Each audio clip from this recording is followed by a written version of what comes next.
Historia de la pedagogía. Sección 135. Cuarta parte. La época contemporánea. 18. La nueva educación y las reformas escolares en la Europa contemporánea. 122. La escuela del trabajo y la escuela de la socialidad. Kirchsteiner, Nator, Petersen. 123. La pedagogía científica. María Montessori. Esta es una obra de los maestros Abagnano y Bisalbergi. 122. La escuela del trabajo y la escuela de la socialidad.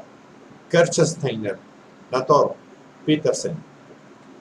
En las escuelas nuevas, a través de Lietz, pero más en el pensamiento pedagógico de Dewey, pretendió inspirarse la obra de George Kirchsteiner, 1854-1932, que habiéndose graduado en matemática, pasó de maestro elemental a profesor de secundaria y más tarde a desempeñar el cargo de consejero escolar e inspector de las escuelas de Múnich, que ocupó desde 1895 hasta 1919, para llegar, en fin, a la dignidad de profesor honorario de pedagogía en la Universidad de esta ciudad. Su libro, El concepto de la escuela del trabajo, 1912, es un jalón importante en el desarrollo de la nueva pedagogía en Europa. Otras obras más complejas que aparecieron más tarde no despertaron el mismo interés. Kirchsteiner funda su pedagogía en el concepto de trabajo educativo, pero no es simplemente trabajo en sentido físico, y que tampoco coincide con el trabajo en sentido espiritual, como por ejemplo la creación artística. El trabajo en sentido pedagógico supone una actitud cada vez más cumplidamente objetiva, es decir, el predominio de los intereses objetivos y heterocéntricos sobre los egocéntricos.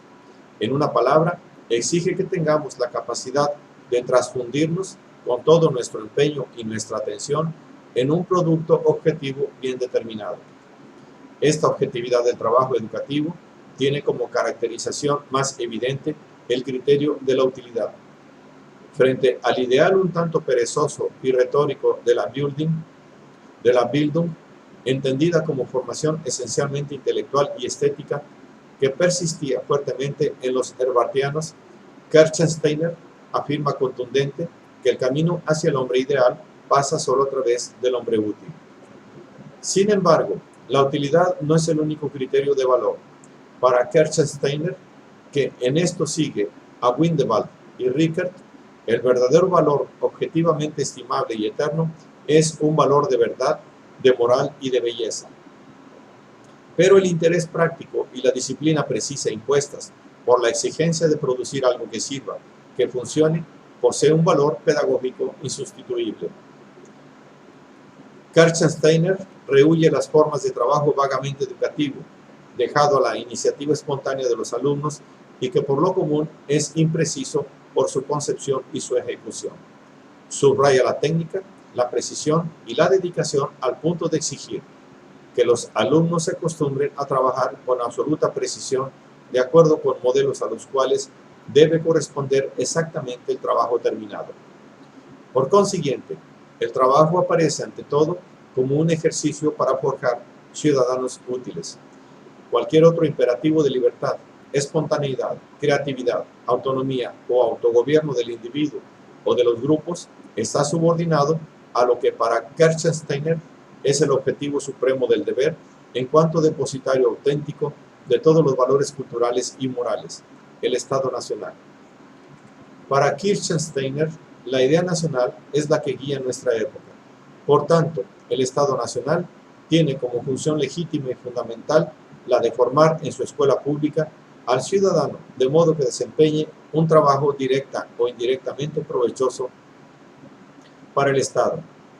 Naturalmente, como las teorías educativas de Kirchsteiner son susceptibles de aplicación en su forma más directa y evidente a la enseñanza técnica y popular, empezó organizando en Múnich octavas clases para mujeres, instituidas por él mismo con carácter de clases optativas, sobre la base de la economía doméstica, transmitida mediante un denso programa de trabajo femenino.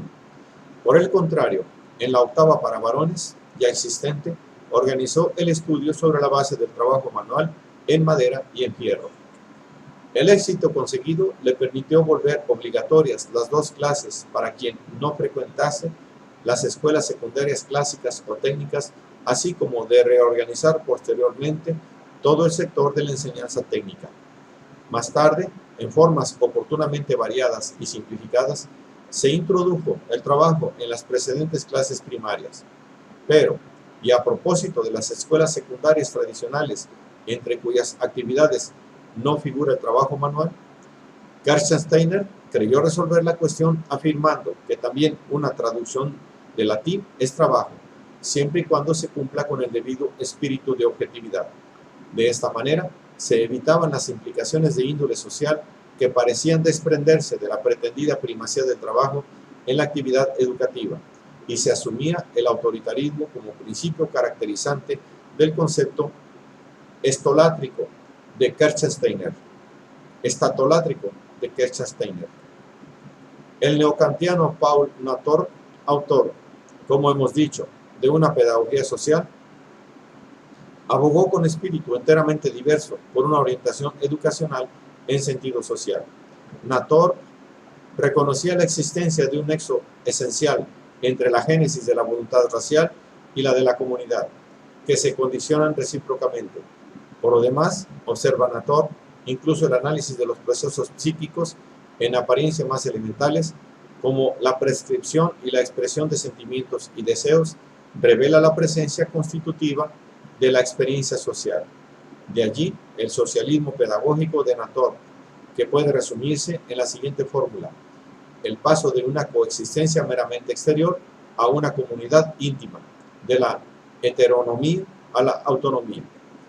Pero Nator, al rechazar, en nombre del valor de la idea de cuño kantiano, el naturalismo en todas sus formas, no solo el ingenuo y optimista formulado entonces, por ejemplo, por la escritora escandinava Ellen Key, autora de un famoso libro aparecido a principios de siglo, El siglo del niño, sino también el naturalismo dialéctico y crítico de la doctrina marxista.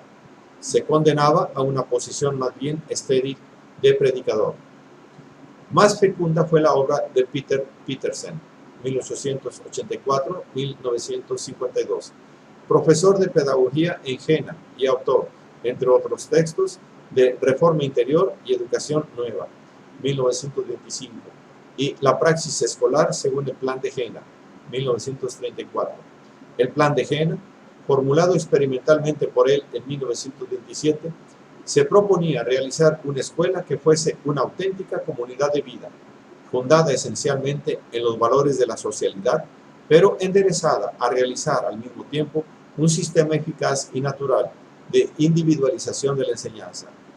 El Plan de Jena se caracteriza por la abolición de las clases tradicionales, en lugar de las cuales se instituyen grupos de alumnos pertenecientes a la mayor variedad posible de edades, según el modelo natural de la familia.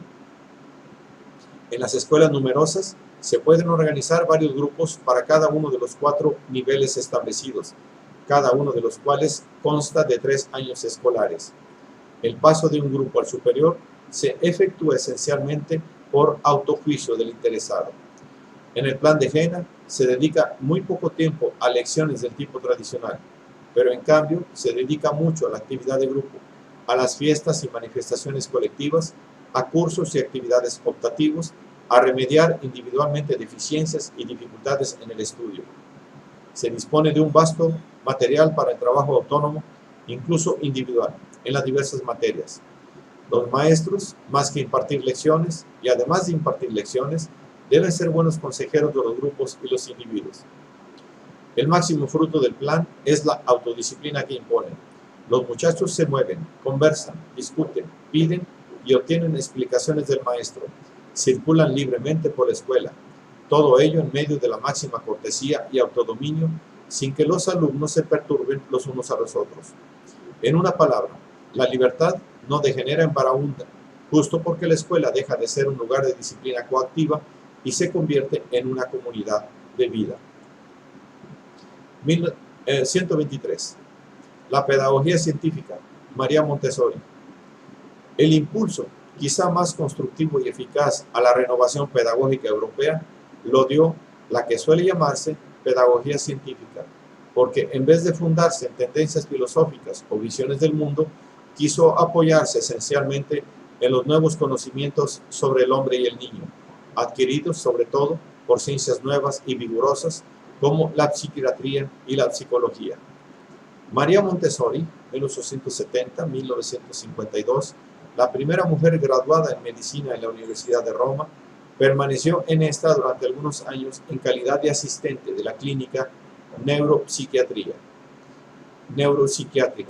donde se ocupó sobre todo de la educación de niños anormales y mentalmente débiles. Partidaria de la nueva escuela francesa, capitaneada por los médicos Seguin e Itard, la Montessori utilizó abundantemente los materiales educativos especiales ideados por el primero para facilitar la recuperación parcial de los frenasténicos. Más tarde, por encargo del ministro Bachelet, empezó a enseñar sus métodos a las maestras que tomaban un curso especial, del que después nació la primera escuela normal ortofrénica. El éxito conseguido en la recuperación de los anormales sugirió a la Montessori la idea de que sus métodos podrían resultar igualmente eficaces con los niños normales, es decir, que los materiales empleados con tanto provecho para despertar la inteligencia de un anormal de 8 o 10 años podrían suministrar ocasiones preciosas de libre organización sensorio-intelectiva a un niño normal de 4 o 5 años, que se encuentra supuestamente en la misma fase de desarrollo mental de aquel. La ocasión de poner a prueba la idea se le presentó a la Montessori cuando el ingeniero Eduardo Talamo, director general del Instituto Romano dei Beni Stabili, le propuso organizar en los grandes edificios del instituto escuelas de párvulos para los muchos niños de edad preescolar que durante el día no podían ser debidamente atendidos por las familias. De esa forma, se abrió en Roma en 1907 la primera casa dei Bambini, a la que siguieron rápidamente otras en la misma ciudad y en otras partes. La Montessori expuso las experiencias realizadas y sus resultados en el libro El método de la pedagogía científica aplicado a la educación infantil en las casas del niño, 1909, y más tarde planteó y promovió la aplicación de sus métodos en las escuelas elementales, con el volumen La autoeducación en las escuelas elementales, 1916. Sus ideas tuvieron un éxito extraordinario y amplia difusión en todo el mundo, y la Montessori misma dedicó gran parte de su vida a cuidar su trasplante en países extranjeros como la India y la China, mientras en Italia la corriente idealista predominante le oponía ciertos obstáculos. Habiendo partido de premisas naturalistas y positivistas, más adelante la Montessori se acercó al catolicismo, los niños vivientes en la iglesia, 1922, la misa explicada a los niños, 1932, y en los últimos años se esforzó por formular de nuevo y renovar al día su doctrina general en los libros La formación del hombre, 1949, y El secreto de la infancia, 1950. El núcleo de la pedagogía montessoriana consiste en concebir esencialmente la educación como autoeducación, es decir, como un proceso espontáneo por medio del cual se desarrolla dentro del alma del niño el hombre que duerme ahí, y en considerar que para que esto ocurra en el mejor de los modos posibles, lo fundamental es proporcionar al niño un ambiente libre de obstáculos innaturales y materiales apropiados. En las casas del niño, todo está concebido y constituido a la medida del niño. Mesas, sillas, armarios, repisas, libreros, percheros, lavabos. Nada de bancos de escuela, instrumentos de esclavitud del cuerpo infantil, de la misma manera como los castigos y los premios son instrumentos de esclavitud para el niño. En este ambiente, el niño goza de libertad para moverse y actuar a sus anchas, sin la injerencia obsesionante del adulto. En repisas especiales, el niño encuentra toda una rica serie de materiales de desarrollo, estuches para abrir y cerrar, sólidos de diversas formas que encajan en huecos especiales, botones de abotonar y desabotonar, ovillos de colores para disponer en su justo orden de graduación, o bien superficies ásperas o lisas que se gradúan oportunamente, campanillas que se componen en escala, en relación con el sonido, etc. Según la Montessori, estos materiales sirven para educar ante todo los sentidos del niño, base fundamental del juicio y el raciocinio.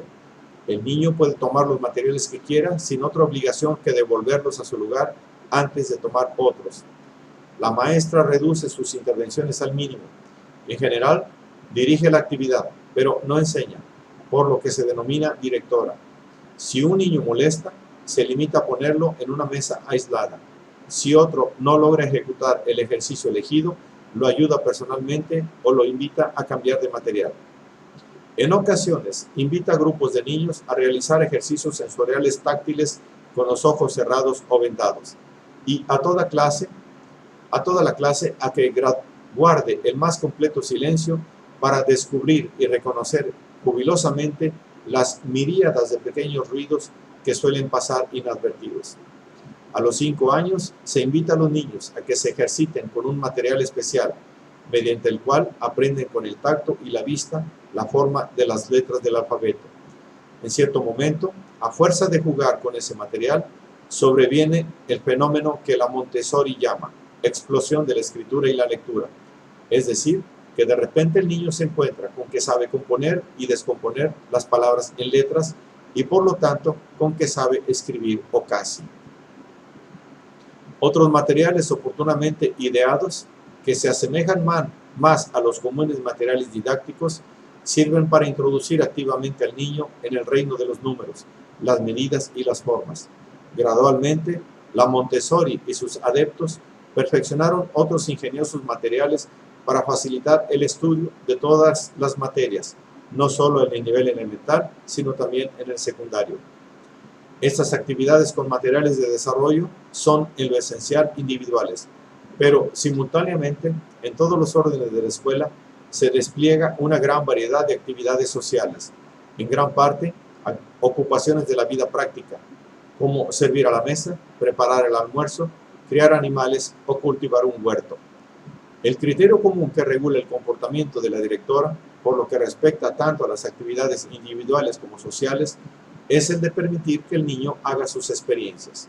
En efecto, es un error tratar de sustituir la experiencia del niño con la del adulto, pretendiendo transmitírsela verbalmente.